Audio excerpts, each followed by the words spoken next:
I bought a brand new knife in Japan, and today I wanted to use it to make one of my favorite appetizer dishes to serve with yakitori, which is a umeboshi cucumber, also known as UmeKyu. During my recent trip to Japan, I visited Kappabashi, which is a kitchenware district in Tokyo. Whether you're a home cook or professional chef, I definitely recommend checking out Kappabashi, as it's literally blocks and blocks of individual shops selling pots and pans, plates, uniforms, signs, and everything you need for yakitori, including yakitori grills and knives. And while there are many knife shops in Kappabashi, there's one shop that I do recommend for Yakigang. It is called Seisuke Hamono Knife Shop. And this is because they have a vast collection of very unique knives, as well as an English fluent staff. Kimie-san at Seisuke Knife Shop was super helpful, so that I was able to make a confident decision on what knife to get. And here is the knife. So this is a Kengata Gyuto from Sakai Takayuki, a knife maker in Sakai, which is a city in Osaka very famous for knife making. 190mm blade, so 7.5 inches, and it's called Kengata. Ken is the word for sword, so kind of shaped sharp like a sword. There is another type of similar shaped knife called a bunka, but this one is a little bit more aggressive tip, similar to a kiritsuke knife. But a kiritsuke knife is usually a single bevel, but this is double beveled. It's classified as a gyuto. Gyu means beef and to means knife, so this is the meat cutting knife, and it's basically the Japanese term for sort of the Western chef knife. Gyuto is basically the knife you use to cut meats, vegetables, fruits, fish, all-purpose kitchen knife. So I've been using this Tojiro Gyuto for about the last 5 years, and it's been working out great. But because it's been 5 years, I kind of wanted to treat myself and get an upgrade. And so this is a VG10 VG2 multi-layered Damascus. And I know there are many chefs out there who swear by carbon steel, but just like my old trusted Tojiro, I wanted something stainless, just easier for me to use in the kitchen and just easier to maintain. I paid about $200 for this knife, which is about double the price of my Tojiro that I've been using for a long time. So what do you guys think? Was this worth the upgrade? Well, let's find out as I use this knife for the first time to make one of my favorite Japanese izakaya dishes, the UmeKyu. So the first part of UmeKyu is the ume, which means plums, but it's referring to the umeboshi, which are these pickled plums, which is a staple in Japanese kitchens. You'll basically find this in the fridge of pretty much every Japanese household. It's salty, sour, has a seed inside, and you're gonna see this on top of Japanese bento, like on top of the rice, or inside onigiri, so the Japanese rice balls. So you can buy already made ume paste, which comes in packages like this. But today we're gonna go ahead and take these fresh umeboshi and make our own paste. Gonna take 4 of these ume. Obviously you can have more if you're gonna make more of these. And just remove the seeds. Take these shiso leaves, just gonna rip the stems off.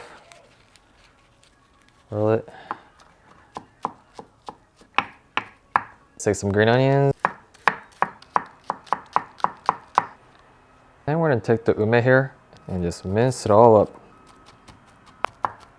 As I'm doing this, I'm just really trying hard not to basically slam into the cutting board. Just doing whatever I can to just be gentle to the knife. Brand new knife, I'm gonna be gentle to it.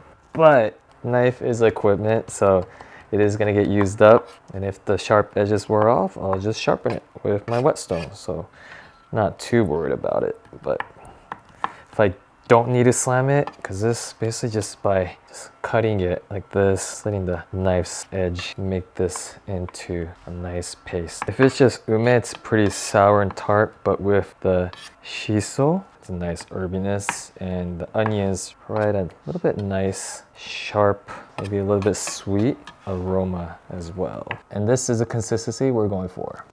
Now I have here Japanese cucumbers, very snappy, crunchy, crispy, but if you cannot find these, definitely substitute it with Persian cucumbers as well. So we're gonna start off by just trimming off the edges. And then you can definitely cut these into slices like this, but I'm gonna go ahead and cut them into blocks, doing it in this rotating fashion.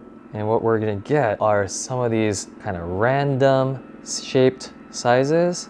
Gives it a nice crunchy texture. Rotate about halfway or quarterly, just keep on rotating.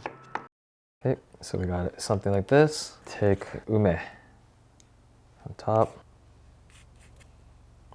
And at this point, this is already a traditional UmeKyu, but let's go ahead and add a little bit of texture. White sesame seed. Top it off with some bonito flakes. Kind of crush it a bit.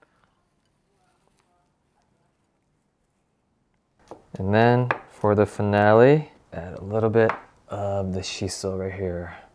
And here we go. And this is UmeKyu, just uplifted just a little bit, Yakigang style.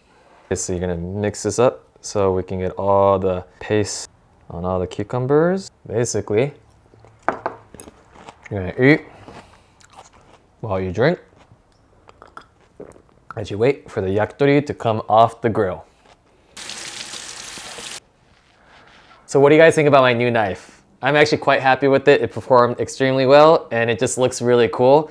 And I really hope to continue using this for the next 5 years and hopefully much longer. Those of you visiting Japan, I hope you guys can put maybe half a day aside to go visit Kappabachi. And if you do, go check out the Seisuke Hamono knife shop. There's so much to look at. Even if you don't want to buy a knife, just go there and you can learn so much. The staff there is super helpful and will explain a lot about your knife, but hopefully you'll find something that you like and it'll be your next upgrade. As always, if you guys have any questions or feedback, write in the comments below. If you really enjoyed the video, make sure to give it a like. And also don't forget to subscribe to this channel because I have a lot more videos coming your way of my trip to Japan where I'm going to be going to all the various yakitori shops from Tokyo to Osaka to Fukuoka, so you guys can see all the ins and out of yakitori in Japan. Alright, that's it for today. See you guys in the next video. Bye, Yaki Gang.